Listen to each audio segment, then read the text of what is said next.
starting With just the poultry, we have sort it out. 8,500. But Nyakana is using 1.3 acres. He earns net more than 240 million shillings a year and is employing 15 people. Now, this is in 1.3 acres. Uganda has got 40 million acres of good arable land. If only 7 million acres were used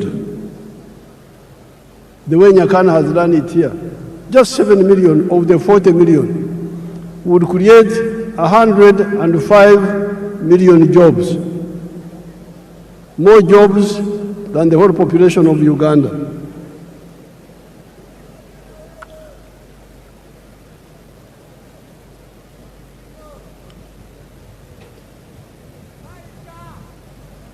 I have reminded you that Uganda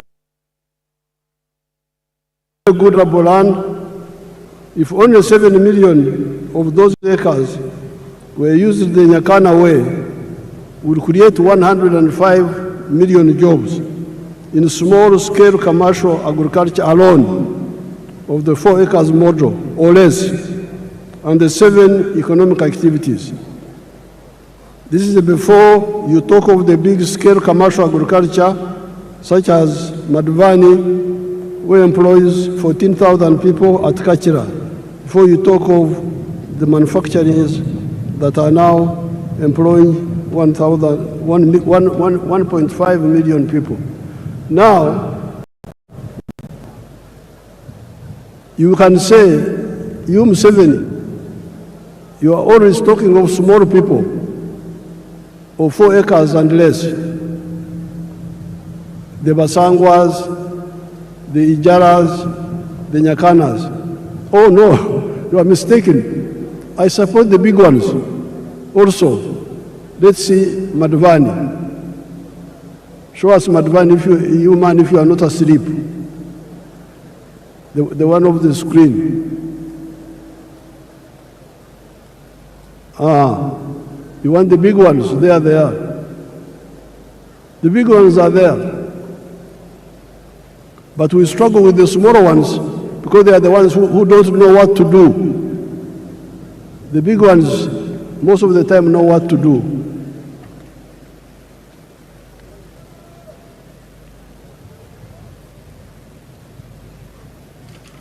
Or before you talk of the services such as hotels, like Sheraton, which employs 400 people. Let's see the employees of Kachira, the employees, the workers there, let's see.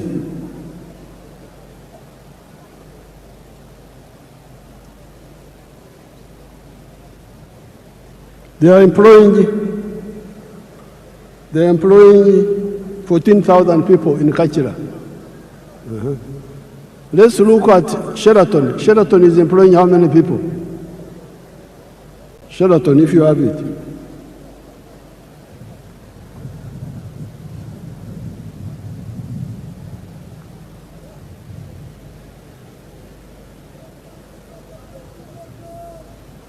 Sheraton is employing 400 people. Let's look at Mbare. Those are employees of Sheraton. See how smart they are. Let's look at Mbare Industrial Park.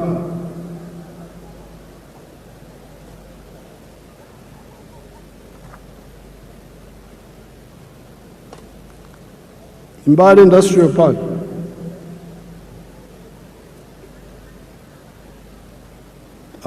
Freeze it. Go back a bit. Freeze there. You can see how many young people are employing in that industrial park. It has got now, when I was last there, it had like 80 factories, and it was employing 20,000 people. This is just one of them. So, the message of the NRM is 2 words: wealth, obugagga, Utajiri is the one which produces jobs. Ajira, I think in Swahili they call it ajira. Emirimu, Jivambugaga.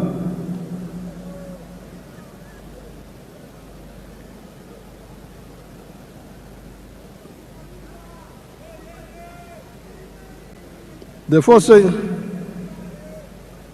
four sectors, commercial agriculture, manufacturing, service and ICT, for now have both low and high-skilled jobs. So don't say you Museveni, you are talking of only low-skilled jobs. Yes, the Nyakana jobs, the ones of Basangwa, those are low skills. But let me show you the high-skilled jobs. Chira, show them Chira Motors. Chira Motors. And the Karuma.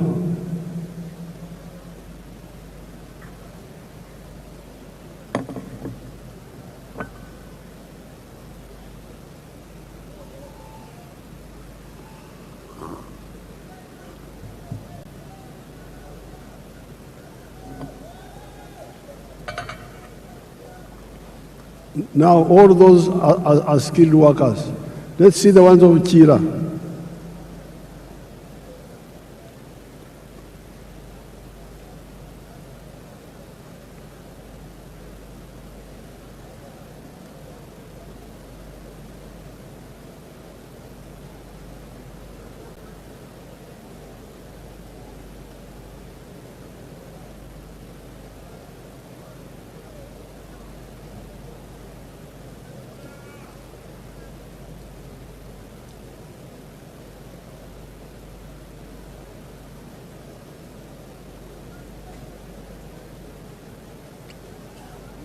Obadde ki?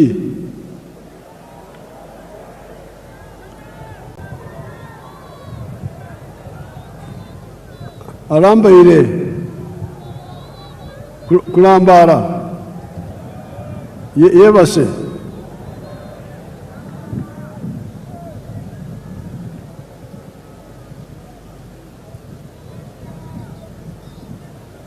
balambala ira.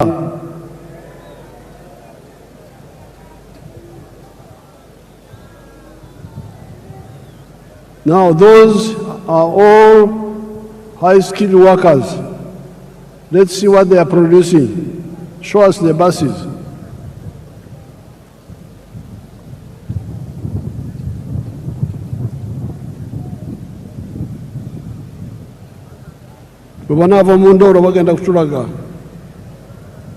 When they get out of sleep, they will show us. Let's continue. So, those are the buses now, produced by your own people from zero,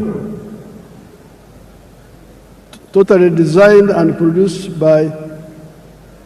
There is crying about petrol in the world. For us, we shall go electric.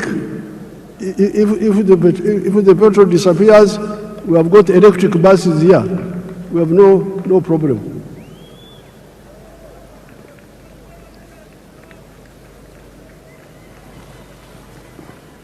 So, the challenge of the NRM is that there is peace, there is infrastructure, there is services in schools and health centers, there is market of Africa, but you must be engaged in wealth creation. As an individual, as a family, or a company. And then the wealth you create will produce jobs. And in the case of Uganda, we have got the four sectors: commercial agriculture, big or small, manufacturing, services like hotels, and ICT.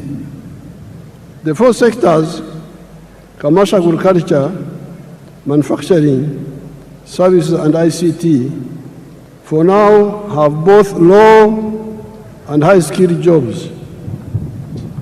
In 2013, only 32% of the homesteads in Uganda were in the money economy. At independence in 1963, only 9.4% were in the money economy. On account of the work of Operation Wealth Creation and PDM, the homesteads in the money economy are now 67%. The other 33% are still outside, but must also join the money economy.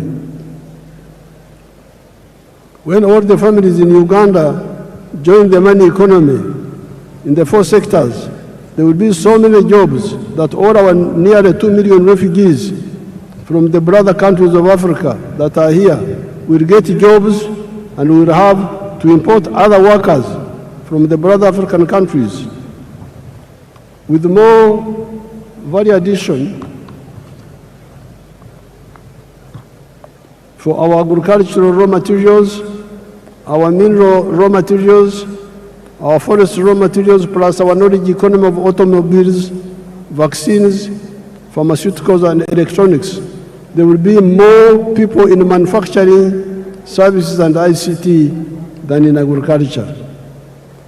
This is where we need to retune our educational system to concentrate on imparting skills to learners that are needed in the labor market and scale down on random education, or be clear to the learners and parents that certain courses are just for interest and may not create jobs for the wielders of these skills. In Uganda here, we are always talking about the importance of value addition that I've just mentioned here.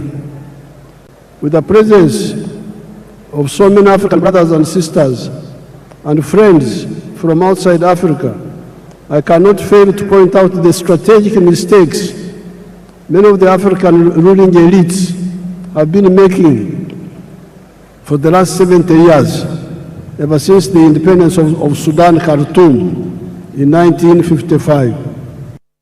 The mistake of exporting unprocessed or semi-processed raw materials of minerals, agricultural products, etc. This is a strategic blunder. Let us take gold as an example. If you export a kilogram of unprocessed gold, 84% pure, recently you have been getting US dollars 60,000. If the gold is processed to 99.9% purity, you get US dollars 168,000. Look at the difference in value. However, you do not only donate money to the outsiders per kilogram of gold, per kilogram of coffee, you also donate jobs. All those refining jobs go to the outsiders. That is not all. At 84% pure, that gold cannot be used as bullion, as currency, nor can it be used as an input in other industries, such as jewelry, electronics, aerospace, etc. That is one of the reasons Africa's economy has remained stunted 70 years after the African countries started regaining their freedom. Africa is 4 times the land area of the USA and 12 times the land area of India, with a present population of 1.5 billion people that will be 2.5 billion in the next 30 years. Yet our total GDP is only US dollars 3.6 trillion, while that of the USA is US dollars 32 trillion, China 20.65 trillion, India USD 4.18 trillion. This hemorrhage must stop. That is where here in Uganda we banned the export of unprocessed minerals and try to get people to address value addition here for all the other raw materials that make profits. In the African economies, we must ensure both vertical and horizontal integration. Africa's GDP should at least be 60 trillion US dollars, if not more. Our friends from outside of Africa should also help us to achieve this. If they see far, they will see that this is also in their own interest. If you are a clever capitalist, why would you want to do business with a poor man with a small purchasing power? I regard myself as a clever capitalist. I produce milk. I want many Ugandans and many Africans to buy my milk. However, they cannot buy my milk unless they have money in their pockets. Luckily, I am both a clever capitalist and also a Christian, as well as a patriot. And I therefore love God with all my heart, and I love my neighbor as I love myself. I'm therefore working feverishly to put money in the hands of Ugandans for them to get out of poverty, improve their purchasing power, and also improve their milk consumption per capita from the present 60 liters to 210 liters recommended by WHO for the sake of the calcium of their teeth and their bones. I also pray the same happens in the whole of Africa and the world. The phenomenon of Uganda having more jobs than local labor force is not new. The small enclave economy of the British times, the economy of the 3 C's and 3 T's, could not get enough workers locally, although it was only covering 9.4% of the homesteads. That is how our brothers from Rwanda, Burundi, Kenya, South Sudan, Tanzania came. You listen to our message and wake up, kuzukuka, given our raw materials base of Uganda, the present population of Uganda of 48 million people will not be enough to manage a developed Uganda. In small-scale agriculture, in order to support PDM with zero grazing chicken, pigs, goats, turkeys, sheep, cattle, we must solve the problem of water up to the household level, or up to at least the village, where one can use a wheelbarrow to bring the water to zero grazing areas. The current woman MP for Ntungamo, the Honorable Josephine Kamateneti, has developed an interesting model that uses solar-powered water pumps and wells, amaziba, or uzi, in the areas of Uganda that have got Enshuro spring. She uses 8.1 million shillings for a village. The homesteads can then use wheelbarrows to bring water to their homes. How can this model be adapted to the boreholes for the areas with no Enshuro? With fish farming, before I go to fish farming, I wanted to show you Wagagai in Busia, the value addition to gold. If you have it, show it quickly.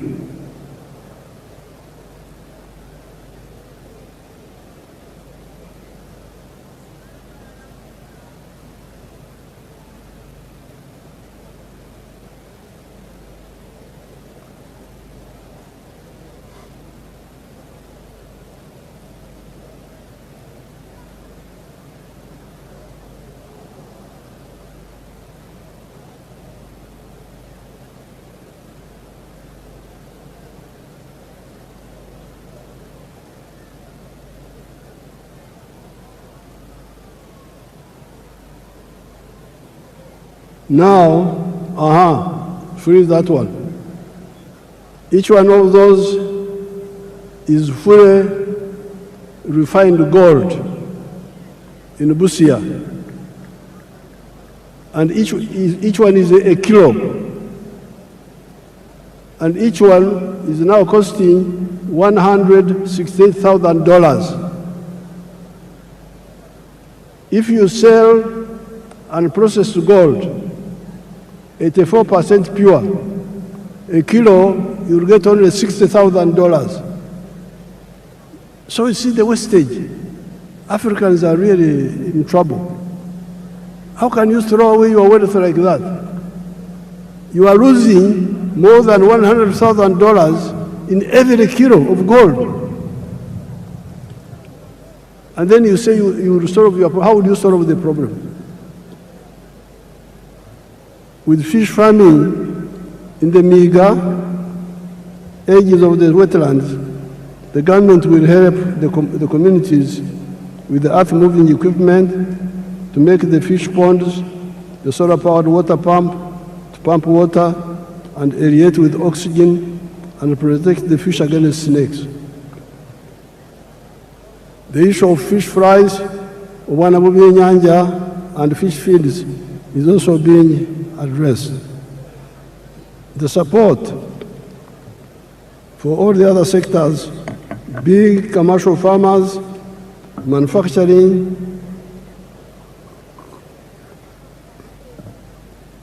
artisanship, services, ICT are contained in the government's 4th National Development Plan, NDP4. No more excuses. These programs are not in other countries, they are here in Uganda, in every parish, every constituency, in UDB. If anybody is diverting the money, you, since 1986, are empowered to deal with him or her because of the democratic local councils, where you are the ones who elect the leaders. Join the parish savings circle and directly participate in the management of the savings circle. If the money is not enough, tell your MPs to work with me in Kampala to concentrate more money in PDM instead of okumemerera, scattering the okumansamasa, scattering the money in many other programs. Especially for agriculture, you need to protect our environment. We need our wetlands for both our rain and irrigation. We need our forests for the rain and protecting the catchment areas of the river systems, the Elgon, the Rwenzori, the Mabera systems, the Seziwa-Rwajari systems, the Mayanja Kafurugogo systems, and River Kagera systems. All the rice growing and potato growing in the swamps must stop. And where the terrain allows, we replace rice growing with fish farming at the edge of the swamp, which is more profitable. Then the wetlands come back for irrigation, indigenous medicine, and rain formation. Then we come to the restoration of the natural forests, which guarantee for us the availability of the indigenous medicines, genetic materials, protecting the catchment areas and the rivers and rain formation. I thank the brother countries and sisters from Africa and friends from outside Africa that joined us today on this occasion. Kati lwekwaso zikomye, tetwagala lwekwaso. No more excuses. Everybody, wealth creation. Ate obugaga bwe buzaala emirimu. I thank everybody. I would now like to ask His Excellency Ndaishimie, I think we ignore that. Yeah, who is the head of the African Union, yeah, that's right. but He's also President of Burundi, the Burundi president. because he's the chairperson of the African Union, to come here First started. and greet you on behalf of the visiting president. Thank you so much.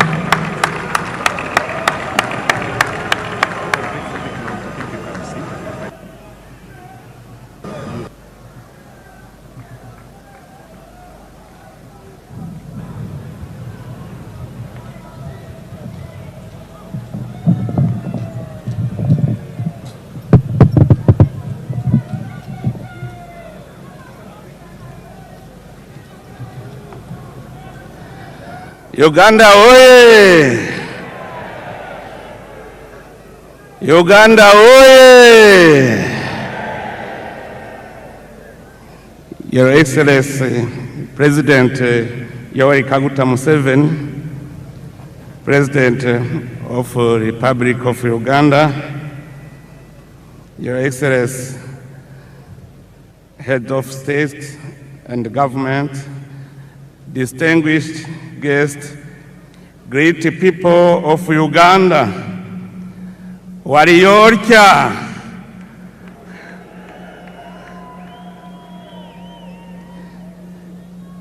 It is a profound honor and a singular joy for me to stand before you today alongside the distinguished guests gathered here on this great day in the history of the Republic of Uganda.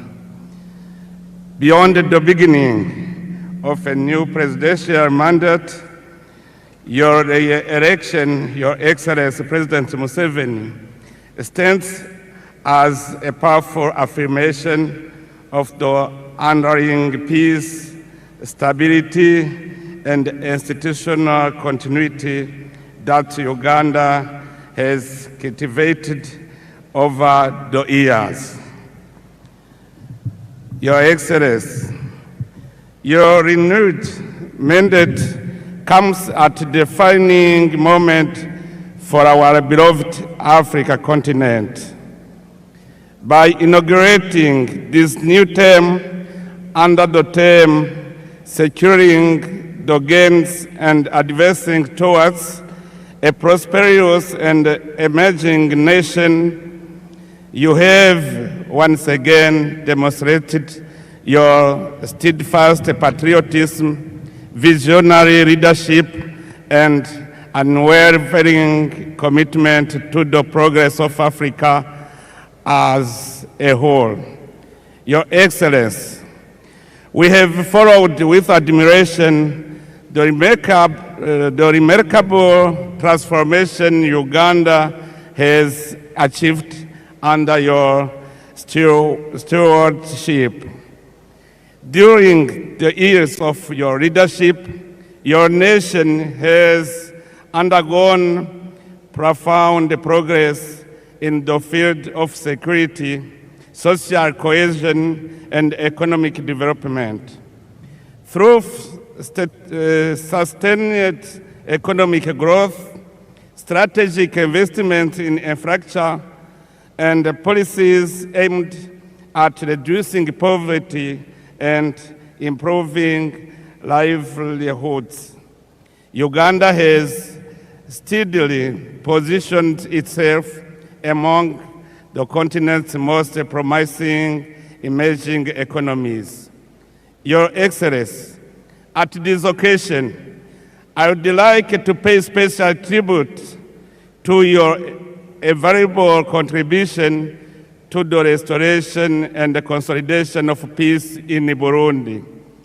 At a critical moment in our history, your leadership, wisdom, and personal commitment played a decisive role in supporting dialogue, reconciliation, and stability in my country.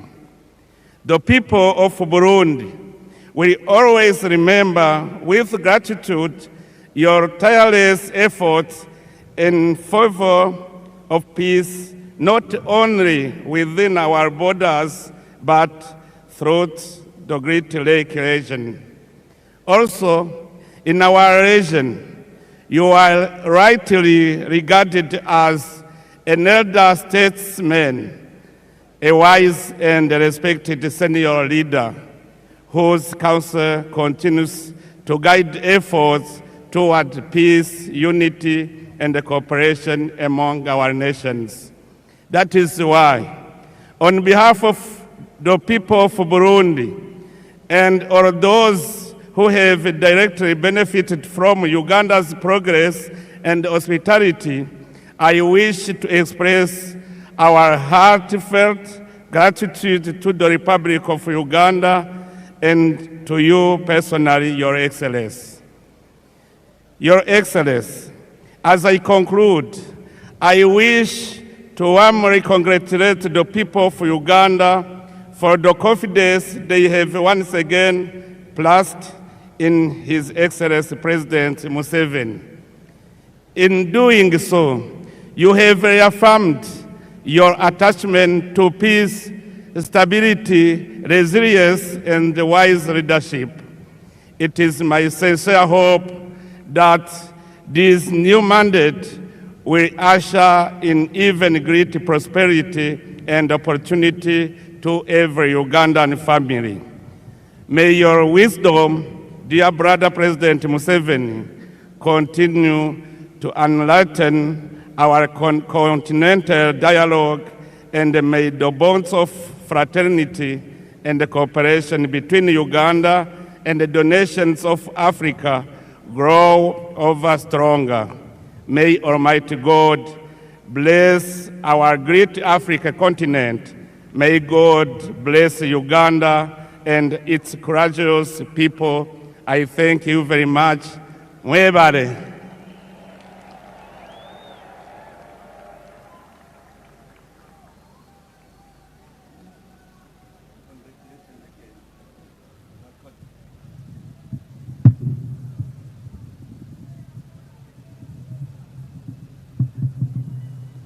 Abarundi barahari. Abarundi baravuga ki?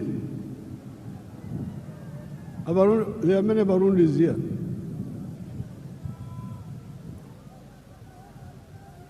We are now entering Chisanja, no more sleep. And we are entering Chisanja, no more corruption.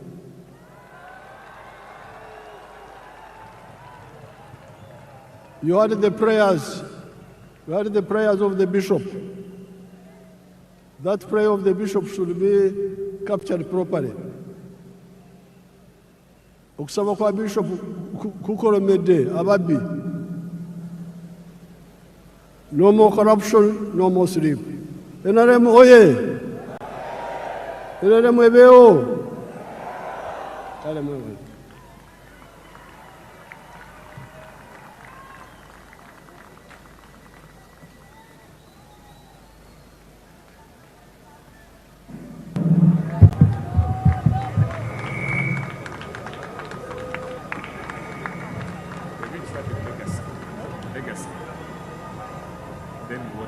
Your Excellency,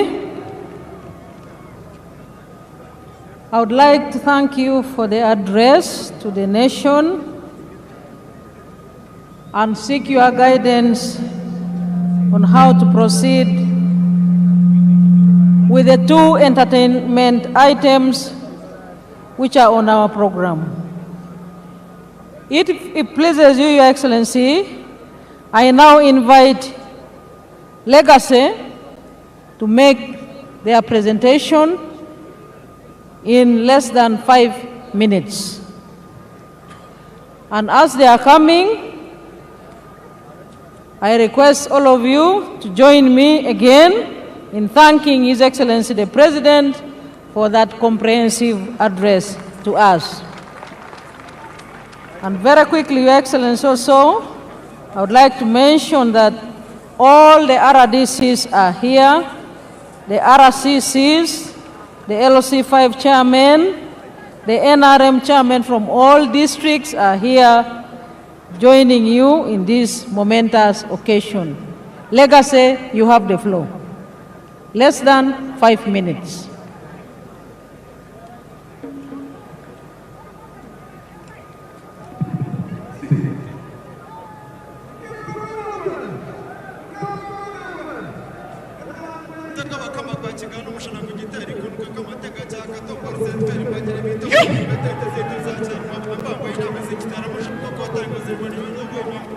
Hey!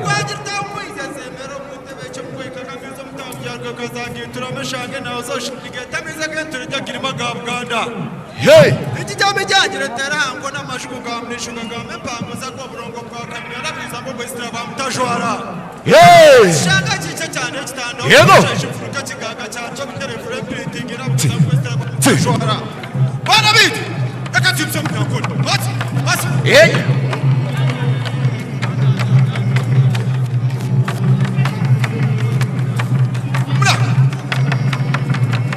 Echaru shongera, echaru shongera, ejuguni nimuragar. Echaru shongera, echaru shongera, ejuguni nimuragar. Echaru shongera, echaru shongera, ejuguni nimuragar. Ochibia, ochibia, ochibia, ochibia. Nimwebare, nimwebare, ochibara matau.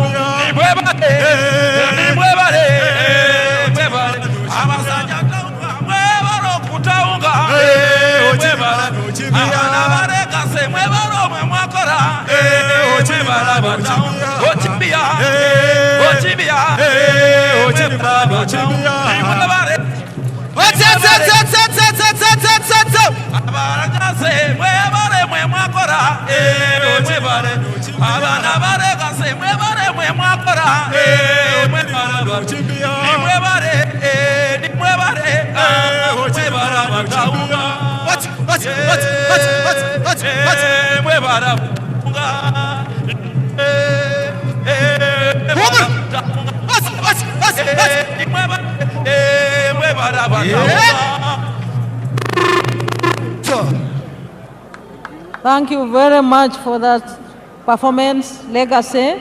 May I now invite Weso, and thank you for keeping time. Weso, please come on the stage and entertain His Excellency the President, our newly inaugurated President, and our treasured guests here present. Your Excellency, Weso is now coming on stage, also to use less than 5 minutes to entertain you and our guests.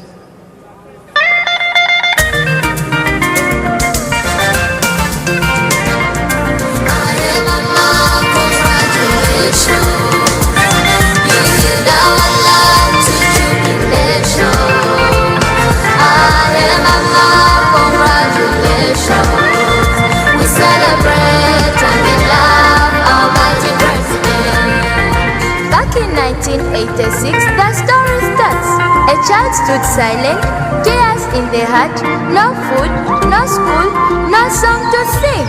Till Mama Janet came with hope on wing. USA rose and stretched her hand, spread love and hope across the land. Musai stood firm, right by Mama's side, turned to hope and fear to pride.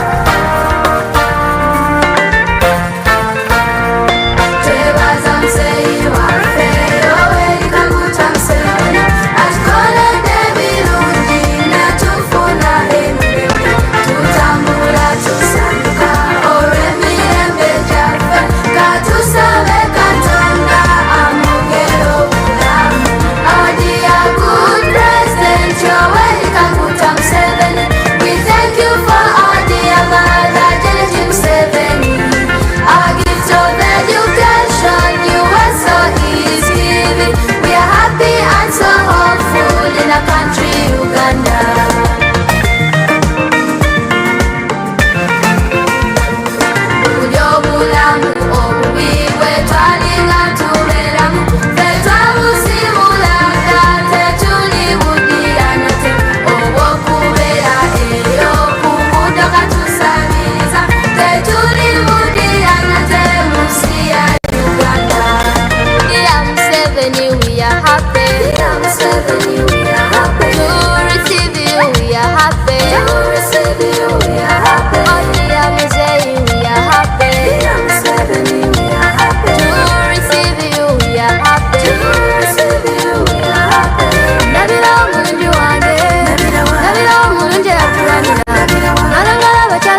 Archie Wesso.